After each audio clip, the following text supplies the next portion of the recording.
with a blessing. Baruch atah Adonai Eloheinu melech haolam asher kidshanu b'mitzvotav v'tzivanu la'asok b'divrei Torah. Blessed are you, O Lord our God, King of the universe, who sanctifies us with his commands and commands us to engross ourselves in Torah. Okay, now,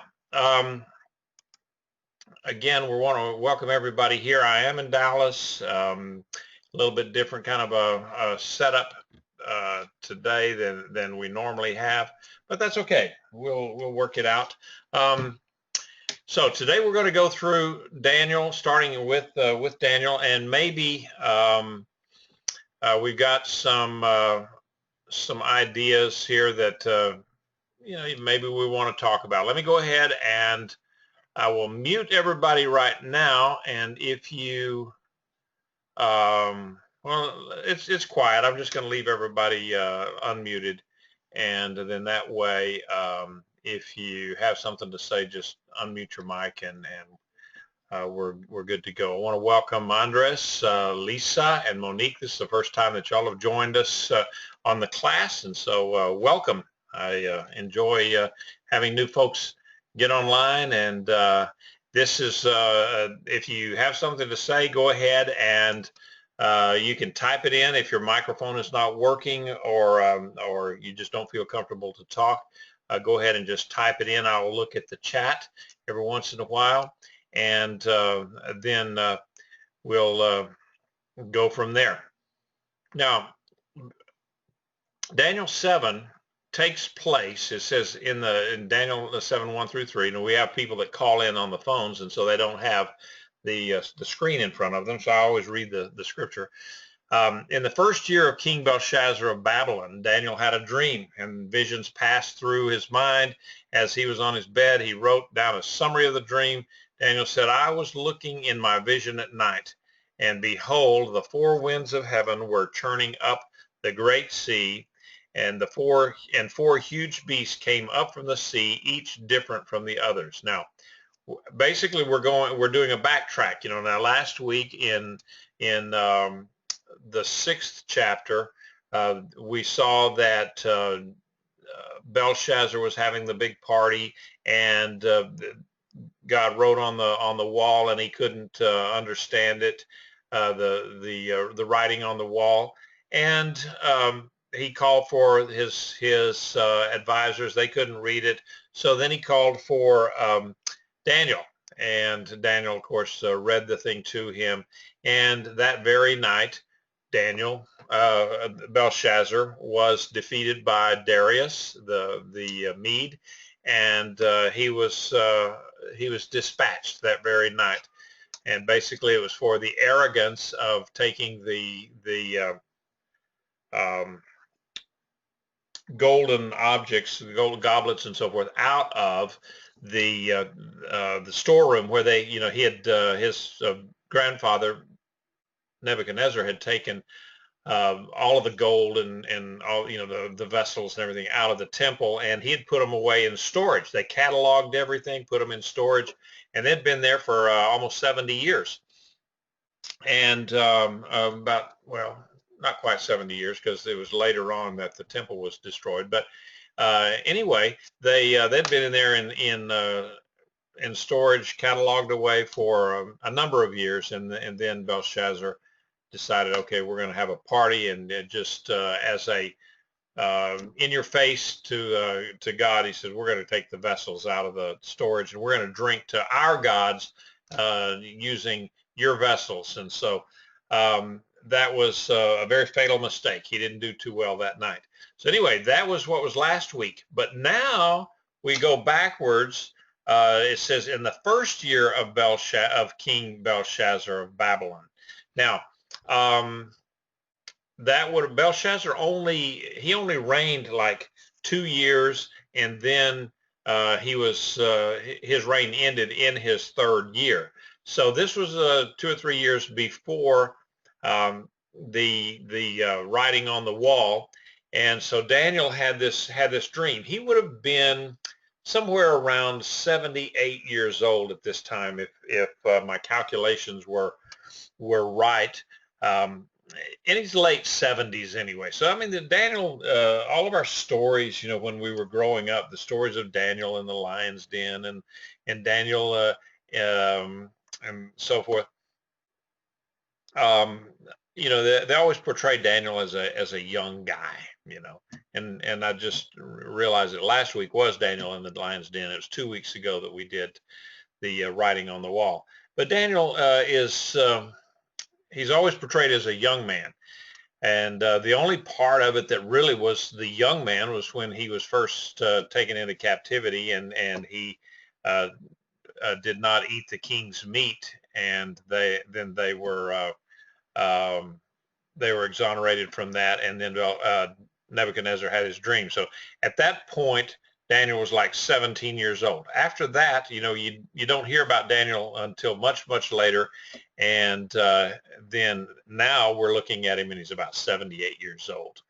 And so it said that he was, he wrote down this dream, and these were night visions. So he's in bed. He's having a regular dream.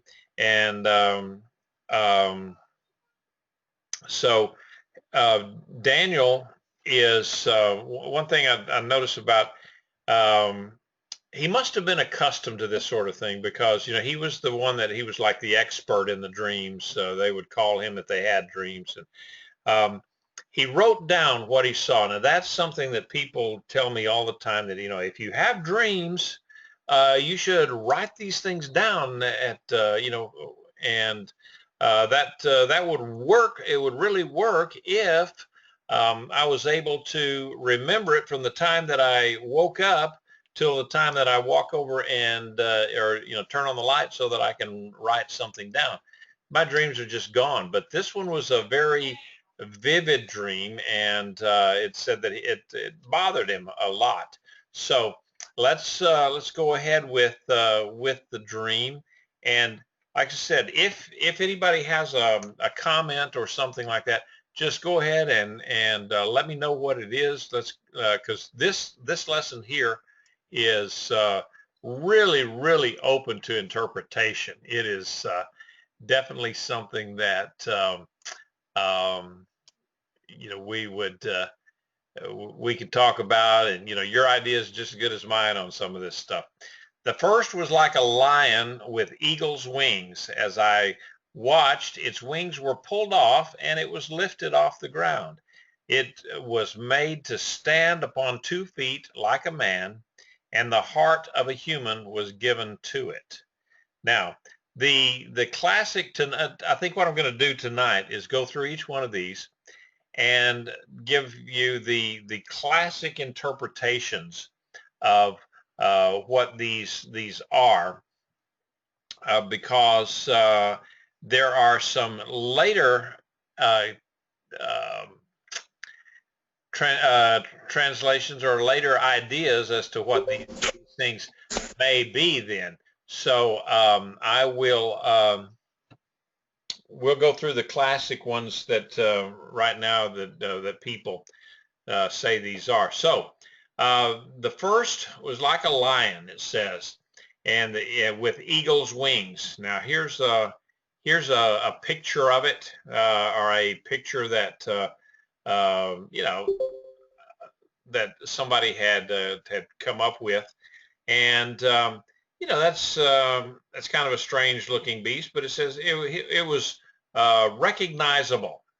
And so what this corresponds to, and what you know, the sages would say that it was, this corresponds to the Babylonian kingdom. You remember when early in the book of Daniel, Nebuchadnezzar had the dream about the statue, and it had the head of gold, which was Babylon, the torso of silver, which was the Medo-Persian Empire, and then it had the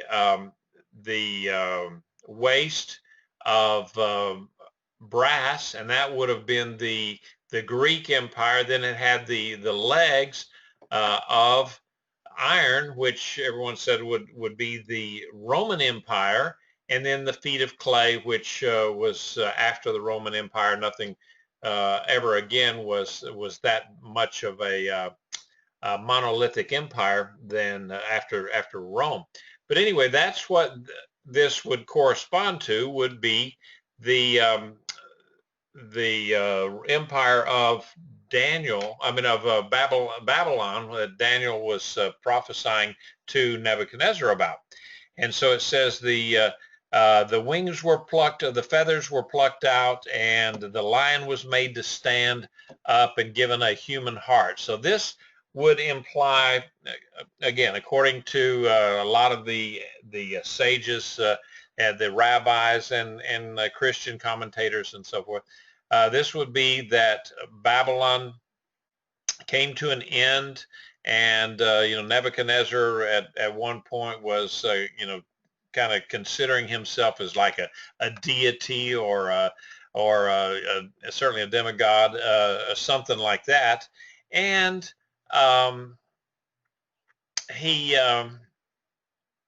was brought down. He was humiliated, and he was not considered. Even the people in his empire saw that here he was. He had been quite a ruler, and then what happened is that he became like a cow or a beast in the field and ate grass, and so that was a big comeuppance for him.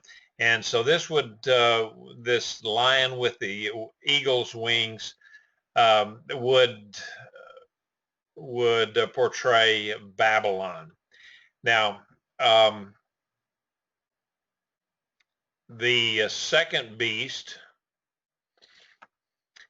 says Daniel 7:5, and it says, and behold, there before me was another beast, a second one, like a bear. It raised itself on one side. It had 3 ribs in its mouth between its teeth, and it was told, arise, devour much flesh. Now, people will say that this one is a picture of the Medo-Persian empire, where it came in after Babylon, and the 3 ribs in here, they say, well, that was 3 large empires: the Egyptians, the Assyrians, and then the Babylonians, that the Medes and Persians ate, and or the Medes and Persians defeated. And Michael says the eagle's wings on the previous slide represent rapid movement. Yeah, there's some other it does, and there's even some other interpretations of it as to what it means. Is quite interesting what some of the things that people will talk about that these things mean. So but the bear, it's like, the Medes and Persians, a bear is not subtle at all. They kind of lumber around, and they're not a subtle animal. They do everything by brute strength, and so that's what they portray the Medo-Persian armies with, because what the Medes and the Persians did, they didn't have like lightning troops and fast, swift battles and so forth. What they did was they just overwhelmed people with the sheer numbers of their army. It was nothing for them to go out and gather up and collect a group of hundreds of thousands of soldiers and go into battle that way, so that they just overwhelmed their enemies with just brute strength rather than finesse. And that was the kind of the way that they did that. And so this was the portrayal of the bear. And let's see what, and it said it raised itself up on one side, and that's supposedly that portrays that the Medes and the Persians, that eventually the Persians kind of became the dominant part of that empire. And then like I said, the three ribs indicated Egypt, Assyrians, and Babylon that had been defeated all before uh, the Medes and Persians came on the scene. And it was told, arise and devour much flesh. That again, the meaning of that was all over the place. You get some of the ancients that said, well, what that meant was that they were going to, it was saying to devour the Jewish people, and that it was a sign from like where in the book of Esther that Ahasuerus and Haman came up with the idea of annihilating the Jews. So, but that was just one of the interpretations of it, and they were really all over as to what that meant. Another one was that bears are not necessarily carnivores, that they eat a lot of nuts, berries, things like that. And can't imagine that they'd find that many berries to feed a hungry bear. But anyway, that was some of the other interpretations that had to tell the bear, okay, go out and do something that's contrary to your nature, and just to show that this was licensed by God, that he would tell them to go out there and do this sort of thing.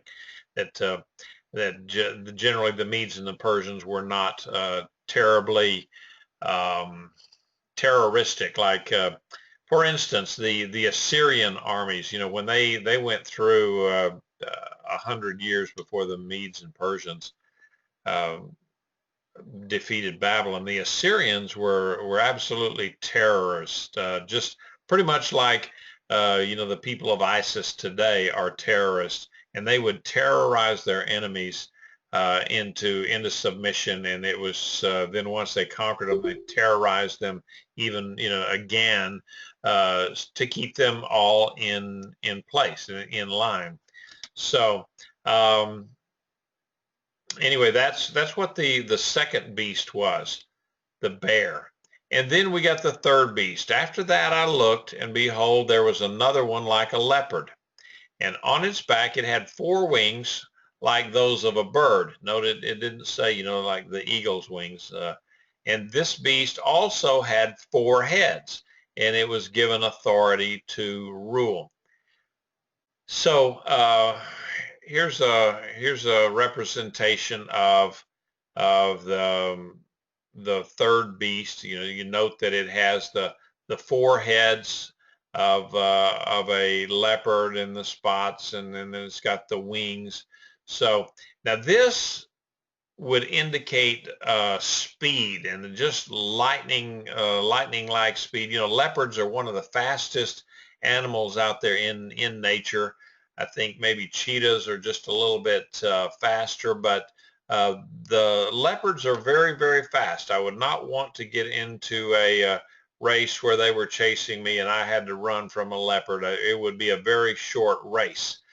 They're very fast and ferocious, vicious, and this, of course, then people say that this represents the Greek empire, the Grecian Empire, headed by Alexander the Great. Now, that would have been the belly of brass that was on the Nebuchadnezzar's statue. And then, but what it goes on to say here is that it had 4 heads. Now, if you remember from your school lessons, that Alexander the Great he basically just conquered everything that there was to conquer in just a few short years. I mean, it was a very, very short time. And at the age of, I think, 32 or 33, he had conquered the known world at that time. There was nothing left for him to conquer. And the story goes that he went into a deep depression that because there was nothing left for him to conquer. And so this is portrayed by the leopard because it was so fast. They just went in, and these guys were just very, very, very, very quick in their conquests. And then it was broken up. You remember that Alexander the Great, then he died at the age of 33, I believe it was, 32, 33. And he was, his kingdom then was divided up amongst his four major generals, and one from up in Macedonia, one in Asia Minor, the other in the Middle East, and then another one down in Egypt. And the one that ended up being in charge of the area of Israel was the Seleucid king, and that eventually it turned into Epiphanes, that was so gross, and he defiled the temple, and then the Maccabees rebelled against him. So this is the third animal. And let me go ahead and stop right there. And because what I'm going to do is Michael had a long comment right at the beginning of it that is very interesting. I'd like to read it if you don't mind, Michael, because I think it was very interesting, and had some thoughts here, some good points for discussion and thought. Michael said, reading your transcript of your slideshow notes, I don't think that the discussion below is appropriate for tonight's lecture due to the nature of the question I'm asking, and I think it does. I think it's got some interesting stuff here. But anyways, tossing it out here, that Daniel 7 and Daniel 2 are parallel expositions on the history of the Jewish people during the years of judgment, foreign occupation, and banishment from the land of Israel. However, while the two expositions cover the same chronology, the symbols are different, suggesting the two expositions have different messages. Let's look closer. Daniel 2 uses the image of a statue or of a monarch or deity, and Daniel 7 pushes toward the pushes onto the stages of Jewish history four monstrous beasts. Both are experienced as nocturnal dreams, one by Nebuchadnezzar, the other by Daniel. And the first dream frightened Nebuchadnezzar, the greatest emperor of the that Chaldean Babylon had, and during the very height of his reign. Then the other dream that he was talking about was the one with Belshazzar, the emperor of defeat, and the empire collapsed at the very end of the Babylonian empire. And both of the visions are divine visitations. Hashem has come to speak to the two Chaldean emperors about the future. Only his messenger Daniel can interpret the words. The sages see the same sequence of Middle Eastern and European empires in both expositions, subjugating the Jewish people and ruling the land of Israel. Chaldean, Babylon, Medo-Persian, Alexandrian Greece, and then Rome. Some sages even divide the Roman beast into two stages, the Roman Empire followed by the Roman Church or the Roman Christianity. Rome in turn is followed by a period of chaos, and that's where we're at today. At the end of time, God intervenes and establishes kingdom. Both visions have geopolitical focus. I've been taught that in Daniel and Revelation classes that the messages in the two are the same, but there are differences, and those differences, mainly in the details, suggest to me a different message. I can't put my finger on those messages right now, but you see that there are two different messages in the two visions. If he says, if you do see two messages, what do you think the two messages are? There is one solution to these questions. Daniel and 7 may illustrate the Hebrew literary tool of extension and elaboration. That is, Daniel 7 is an extension and elaboration of 2, just as Daniel 8, by the way, may be an elaboration of Daniel 7. I thought that was a fascinating question there. And then I'm going to just go ahead and open it up to everybody to see what you think about this. You know, you look at these beasts. Do they match up in your mind with the empires that Daniel had seen? Because he had already seen the Babylonian Empire. He had now seen or he would eventually, in a couple of years, have seen the Medo-Persian Empire, the second of the empires, but you know, it hadn't come to fruition yet. But you know, the Medes and the Persians were already on the march. They didn't just come one night and defeat Babylon in just that one night. So they were out there making noises, and so he was about to see the second kingdom there of the Medes and Persians, but he could not have seen Greece, and certainly could not have seen Rome coming down the pike either, because that was still hundreds of years away. So let me get back to this. All right. So does anyone have any comments so far on what these beasts may or may not have been?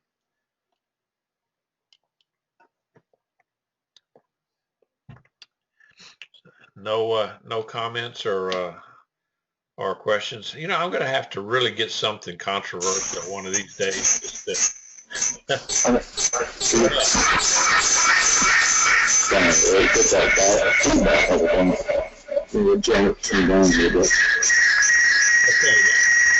Okay. All right. I get some feedback. Right, there's a lot of feedback here. I see these things as having the same symbolism, just as seen in a different way. Nebuchadnezzar is seeing things as a predator. You know, he sees the strong man and things look from his point of view. Daniel has his dream. He sees what's happening as what's going to happen as the prey sees it. You know, he sees the Hebrew people immediately beasts they're going to have to handle both now and in the future. Yeah. Okay. Well, if I get what you're talking about, it's kind of hard to hear, but it comes from the different points of view. A dream that was for Nebuchadnezzar pointed out the four kingdoms that would arise, and then this dream that Daniel had completely different, because you know, the one of Nebuchadnezzar, let's face it, that was not a particularly terrifying dream. It was just a picture of a statue, and yet the dream that Daniel had was of beasts, and very weird beasts that did not really exist. They were recognizable. For the first three beasts were recognizable as, you know, a lion with the eagle's wings, a bear, and then the leopard with bird wings. And so they were at least something that you could point at and recognize. So the idea that Daniel is seeing something else, to me, it kind of shows that maybe there's not, it's Nebuchadnezzar's dream and his statue was just not as benign, and it could actually have been a warning to the Jewish people that there's some tough times coming. Now, anybody else got a comment or a question on that? This is a little bit, it's kind of a tough lesson to look at, and I think next week what I want to do is, or not next week, because next week we're not meeting, but 2 weeks from now, is to look at this and compare it to some beasts that we see in the book of Revelation and see how those compare. I just wanted to tonight to give you the classic interpretations of these things, and then we would go on with some other interpretations that have come about in the last few years. Let's go ahead and look at this fourth beast. After this, in my vision at night, I looked and behold, there was a fourth beast, terrifying, frightening, tremendously strong, with large iron teeth. It devoured and crushed, and anything that was left it trampled with its feet. It was different from all the beasts that came before it. It had 10 horns. Now, okay, Alan came in. Alan summarizes his comment there. It says, Daniel's dream sees the future in the eyes of a prey versus Nebuchadnezzar seeing the future as a predator would see it. Okay, yeah, that's a good point, because from Daniel's point of view, he was definitely not in the driver's seat, as it were, where Nebuchadnezzar would be. So that is a good point, that he's seeing it from the point of view of basically the victim, of someone that is being chased by the predator. So keep that in mind when we look at this fourth vision. And so this one, the way I read this thing, this maybe did not happen at the same night. It may have come a little bit later on, but he says, okay, in this one, that he saw a fourth beast, terrifying, frightening, tremendously strong, with large iron teeth. Now, to me, it's very easy to just go into this and say, yeah, that's probably Rome, because Rome was when they went into battle, they went in there with their little short swords and their shields stuck together, and basically they were just like a steamroller. That's how they did. They just kind of rolled over, maybe not massive numbers, but here they were marching, and they had tremendous discipline, and they just went up there with their shields and then stuck the swords right between the shields, and they were protected by their shields. That was the way that they fought, and they were very good at it. And it said, they just destroyed and crushed most everything that they came up against, and then it says that they just trampled it with his feet. Now, and it had different, it had 10 horns. Now, if you look at, well, what were these 10 horns? I think the sages look at this and say, well, these were 10 of the rulers of Rome, and they named them off as the 10 emperors of Rome were Julius Caesar, Augustus, Tiberius, Caligula, Claudius, Nero, Galba, Otho, Vitellius, Vespasian. And so they, this is what their thoughts were. And then, there's other ones that that came up, says, well, these 10 horns, or they were 10 governments or monarchies within the Roman Empire. And they said some of those were the Roman Empire emperor in Constantinople, the Byzantine Empire, the king of Armenia, the king of Hungary. These were, kind of like after the Roman empire settled down a little bit. The king of Bulgaria, king of Canaan, um, the king of France, Spain, Russia, and the king of Ishmael, the Arabic empire. Now that's another one of the early rabbis. That's what he looked at. So there were quite a few differences in what people think, and even today, you look at some of the interpretations and the ideas as to what these things meant.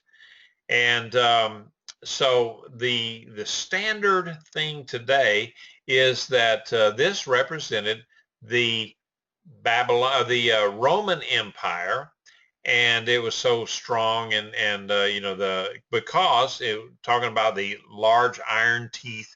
Well, the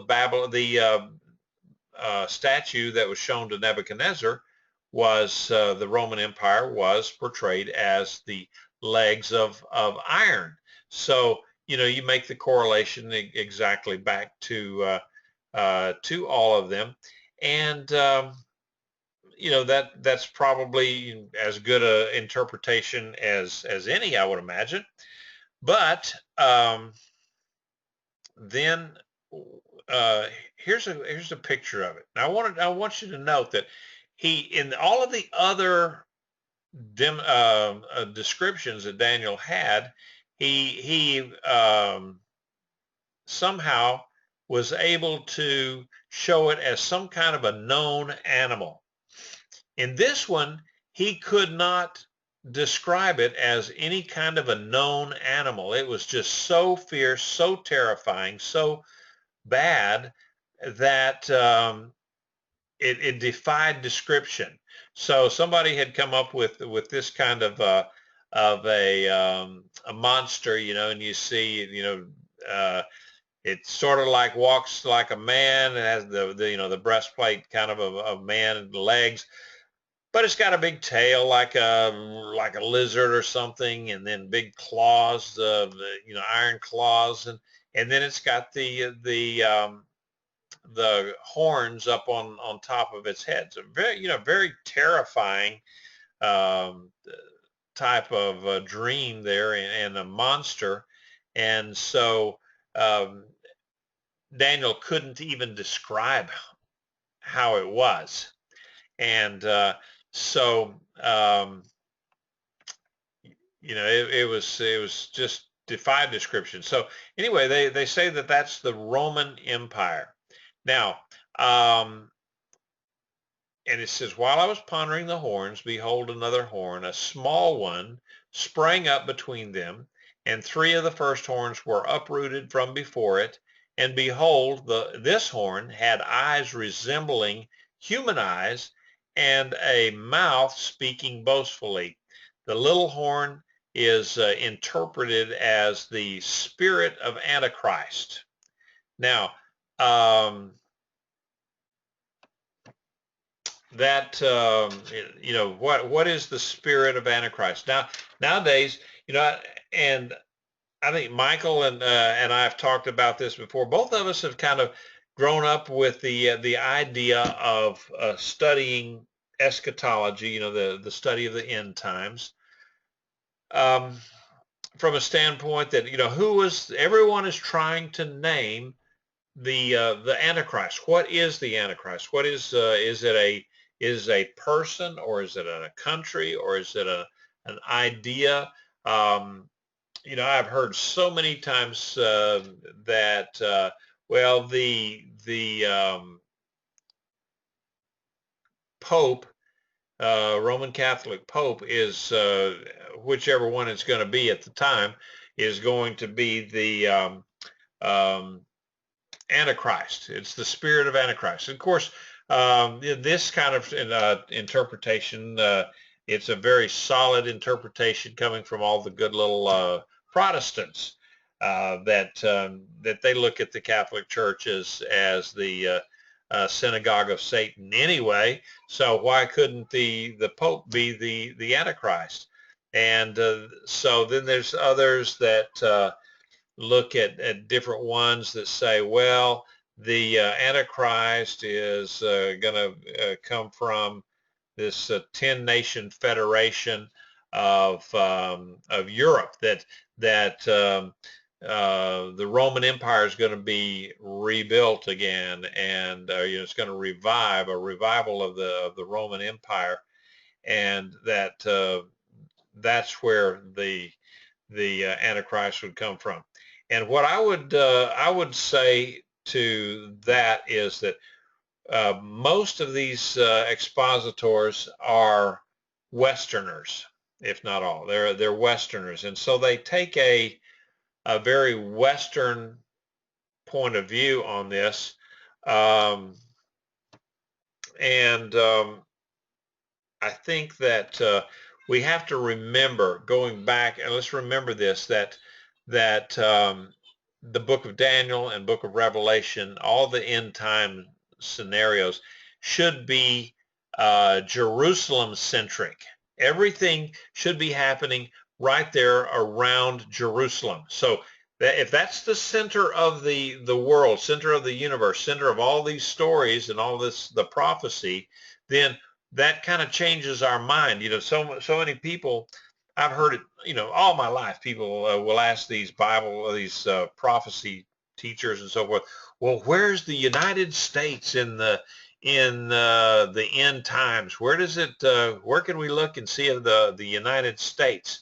And so basically, I've come to the conclusion that said, well, maybe, you know what, maybe the United States is just not there, and that something is, that we're just not part of that end time scenario, because we may have a supporting role somewhere along the line, but it's not about the United States. And a lot of these other people that Schofield was one that talked about this type of thing, and of course he's British, and or comes from that British Western European mindset.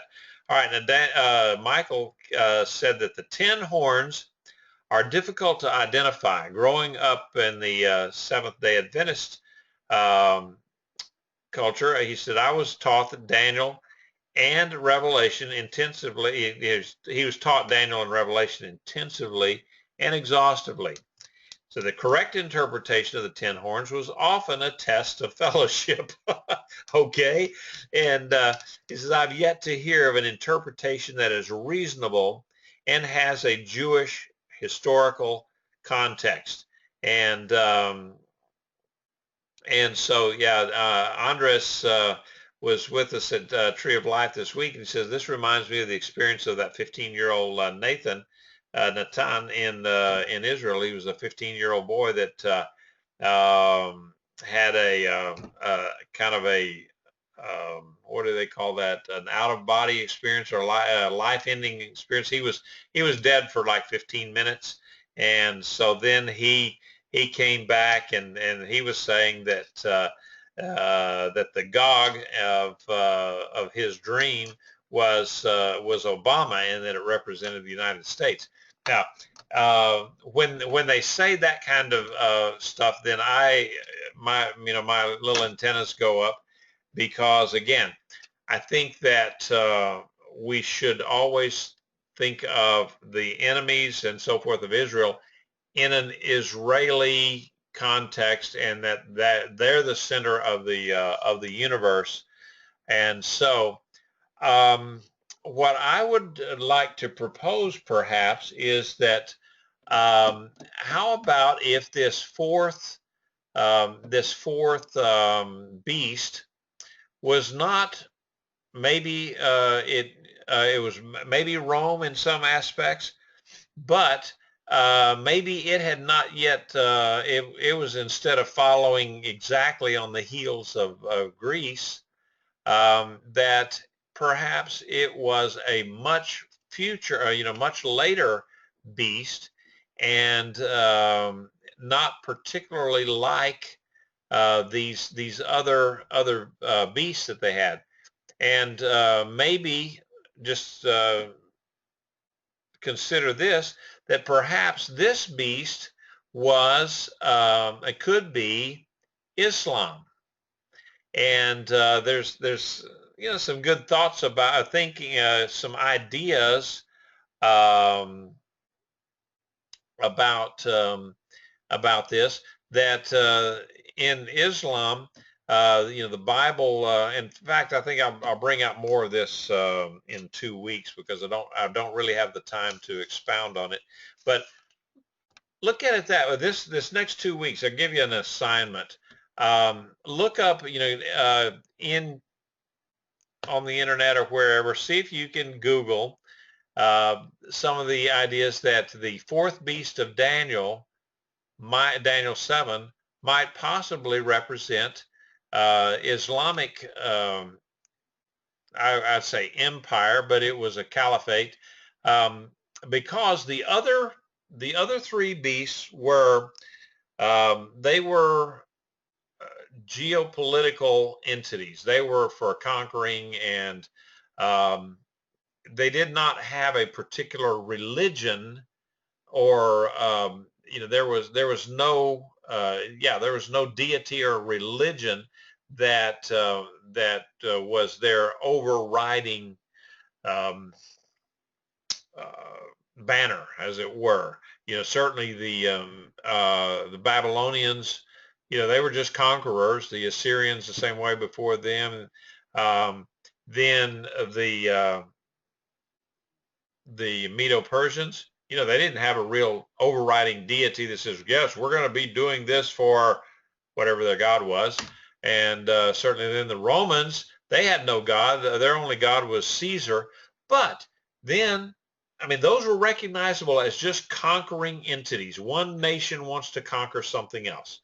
But then we come along to this later beast, and is indescribable. He doesn't fit the mold. It doesn't fit the pattern that the other three did. And so perhaps we look at then Islam as it was a conquering force. It is a conquering force today, still is. But their banner, they're conquering in the name of Allah. Okay, so they've got it's a religious, more of a religious context that they go and try to conquer in. So that may be a difference there. And so next week I want to go through how this parallels with Revelation and the naming of some of these countries, the Gog and the Magog. I believe you say that Gog was the name of the leader of Magog, and where these were. A lot of people, just for instance, and I'll give you kind of a preview of it. They talk about in Revelation, where we're talking about the Rosh was one of the countries that was up against Israel. And they say, well, that means Rosh, Rosha, that's silly, because in Hebrew, Rosh just means the head of. It's listed something like 500 times in the Hebrew Bible. This word Rosh, we use it, Rosh Chodesh, meaning the new moon, new month. And also, if you get out of this class early enough, go out and look at the super moon tonight. It's really big. And the other is, we have Rosh Hashanah, the head of the year. It just means the head of. And so these ideas of saying, well, Russia is going to be one of the countries that comes against Israel. They may have a supporting role, but I believe I can show you where, maybe not.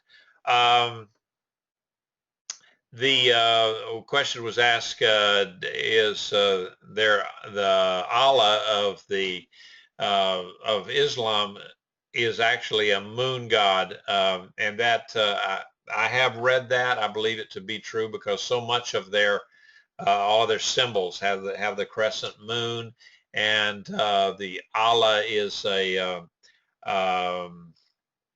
form or perturbation of the name of that moon goddess that was very prevalent in the 700s when Muhammad was having his dreams and visions and so forth of his ideas of what Islam should be. So that we've kind of run out of time tonight, and I want to continue on. Another reason that I think that the idea of the fourth beast not being Rome is because immediately they're talking about, while I was watching, thrones were set up, and the Ancient of Days took his seat. This is 9 and 10. His garment was white as snow, and the hair of his head was like pure wool. His throne was ablaze with flames, its wheels a burning fire. A river of fire was flowing and coming from before him. Thousands of thousands attended him, and 10,000 times 10,000 stood before him. The court was open, and the seat and the books were opened. This is describing a judgment day here, and so that's why I'm thinking that this fourth beast was a giant leap ahead in the timetable of mankind. That it was no longer we're not talking about Rome, but now we're talking about a future, the rise of Islam. And just as a teaser, then, Islam was defeated. It was the Ottoman Empire. That was a large empire, and a lot of what Islam does today, anyway, these guys, the Taliban and the ISIS and so forth, what they do is they go through, even back during the times of 2,000 years. I mean, about 1,500 years ago, when they conquered the Holy Land eventually, what they did was they go through and they would destroy any of the culture that was there. You see the statues, and they would break up the statues, and basically ended up the stones would be underfoot. So it kind of matches that. But there's some other things that would lead me to believe that this fourth beast may be Islam. And so if you would look this up this next week, study up on it, and then let's have a discussion in 2 weeks when I come back, that so that we can see, okay, does that make any sense or not? Had you considered that before? I know many people probably never considered that. And again, the caliphate there in the Ottoman Empire lasted for hundreds of years, and it was defeated in World War I, and actually completely broken up in 1923. Of course, the Balfour Declaration was another part of that. And but then Revelation talks about how it's a revival of, and it comes back. And so perhaps that's what we're seeing, is that the old caliphate was destroyed, was beat, but now it's raising its head again and becoming, it's the fastest growing religion in the world. And they're overrunning Europe right now with a different kind of conquest. So anyway, could you look at that? And let's go ahead and ask any. We got a couple of minutes left. Are there any questions or clarifications? Anything that anybody wants to talk about here tonight? That now that I've thrown this bomb on you, that the fourth beast may be Islam. Any ideas on that?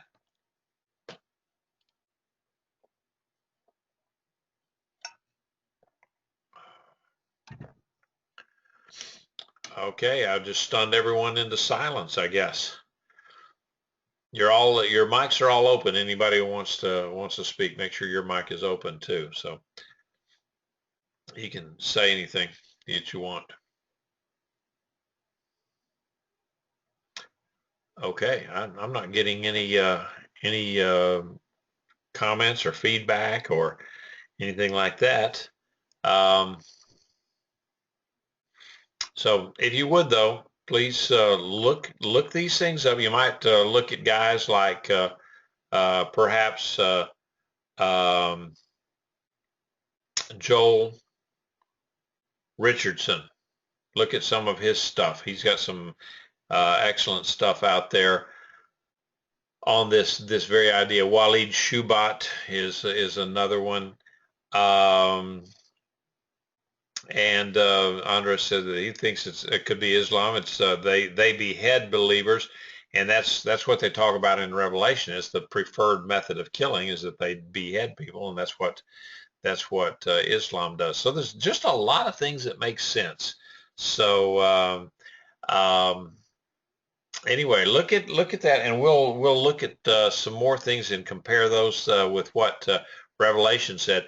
And so what I'm thinking is, the way that this Daniel 7, 9 through 10 talk about the Ancient of Days setting up a judgment seat, is that, okay, we're talking about the end of times now here, not 2,000 years ago or 2,500 years ago when the Roman Empire was coming into play. There was no real big judgment day for those empires at that point. So we're just looking at it that maybe we're looking at the end of time, right before the millennial time here, or perhaps even at the end of the millennium where there's going to be a final judgment. So we'll look at those and I think it's kind of a fascinating look, fascinating study. So anyway, guys, if there are no questions or comments or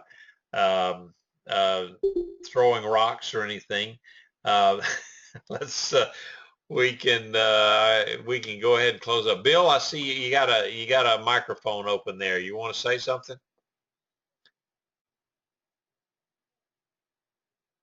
No? Okay. Andres, you had a question.